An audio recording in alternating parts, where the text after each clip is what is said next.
السلام علیکم ورحمۃ اللہ تعالی وبرکاتہ۔ ناظرین حضرات، آپ تمامی کا میرے چینل اسلامی زندگی میں خوش آمدید۔ میں امید کرتا ہوں کہ آپ تمام بخیریت ہوں گے۔ اللہ تبارک و تعالیٰ سے دعا ہے رب ذوالجلال آپ تمام کو اور آپ تمام کے والدین کو سلامت رکھے۔ اگر آپ پہلی بار میرے چینل میں آئے ہیں تو مہربانی کر کے سبسکرائب کریں اور اپنے دوستوں کے ساتھ یہ ویڈیو شیئر کریں۔ انسان کیا ہے؟ انسان کی حقیقت کیا ہے؟ آج ہم یہاں دنیا میں آئے ہوئے ہیں، رب کائنات نے ہمیں دنیا میں بھیجا، تو بھیجنے کا مقصد کیا ہے؟ آپ دیکھیں، رب کائنات فرماتا ہے انسان کی حقیقت کیا فرق کے بارے میں کہ انسان کی حقیقت کیا ہے۔ رب کائنات فرماتا ہے خلق الانسان من علق، ہم نے انسان کو گوشت کے ٹکڑے سے پیدا فرمایا۔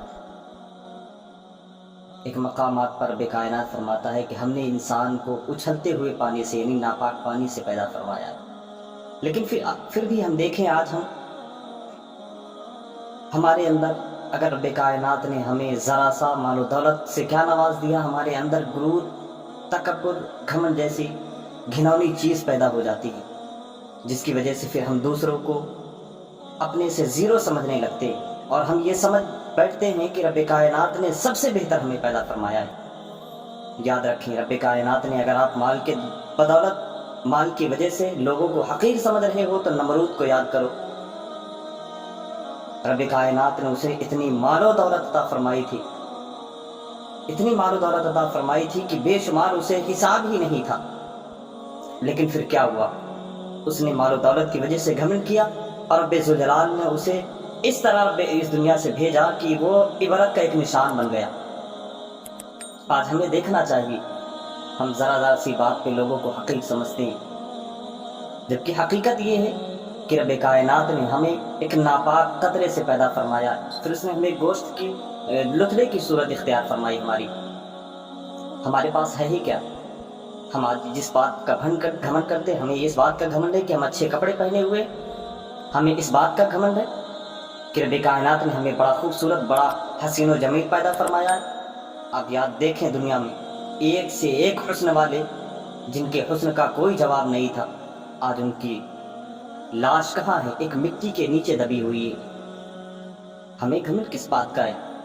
ہم کیا سوچتے ہیں کہ رب کائنات نے ہمیں بہت حسین بنایا، تو ہمارا یہ حسن جو ہم سے ظاہر ہوتا ہے، جس حسن کو دیکھ کر لوگ ہم پر فریفتہ ہو جاتے ہیں، فدا ہو جاتے ہیں، ہم اس کو ہمیشہ کے لیے سمجھ بیٹھے ہیں۔ حقیقت تو یہ ہے کہ چند لمحات کے لیے ہے، یہ چند لمحات کے لیے ہمیں حسن عطا فرمایا گیا، اس کے بعد بڑھاپا بھی آنا ہے۔ جب ہم دنیا میں آئے تھے تب بھی ہمارے پاس کچھ نہیں تھا، جب جائیں گے تب بھی کچھ نہیں ہوگا، پھر بھی ہمیں گھمنڈ کس بات کا ہے؟ ہم آج اپنے آپ کو دیکھیں کہ ہمیں رب کائنات نے دنیا میں کس وجہ سے بھیجا ہے، ایک مقصد لے کر ہم آئے ہیں۔ آپ کو یہ بات یاد ہونی چاہیے کہ جب ہم عالم ارواح میں تھے، رب کائنات کی بارگاہ میں تھے،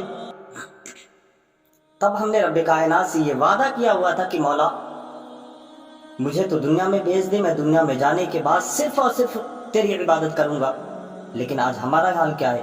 ہم دنیا میں آئے ہوئے ہیں، رب کائنات نے ہمیں زندگی عطا فرمائی ہے، ہم نے جو کچھ رب کائنات سے طلب کیا ہے، جو بھی فقیر بن کر مانگا ہے، رب کائنات نے ہمیں وہ سب کچھ دے دیا ہے۔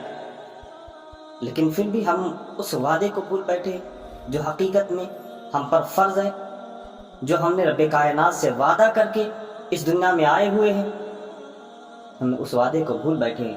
رب کائنات اس وعدے کو یاد دلاتا، فرماتا ہے وَمَا خَلَقْتُ الْجِنَّ وَالْإِنسَ إِلَّا لِيَعْبُدُونِ، اے انسان تجھے بھولنے کی ضرورت نہیں ہے، تو یہ جو بھول بیٹھا ہے کہ تو دنیا میں بیکار اور عبث پیدا کیا گیا ہے، اے انسان یہ نہ بھول، تجھے رب کائنات ایک مقصد دے کر اس پر کائنات میں بھیجا ہے۔ تیرا مقصد یہ ہونا چاہیے کہ تو رب کی بارگاہ میں جاتا رہے، تو رب کی بارگاہ میں حاضری دے، تو رب سے ہی مانگ، تو رب کا ہی محتاج بن۔ لیکن آج ہمارا حال کیا ہے؟ ہم سب کے دربار میں جاتے ہیں، ہر کسی کے دربار میں جاتے ہیں، لیکن رب کائنات کے دربار میں حاضر نہیں ہوتے۔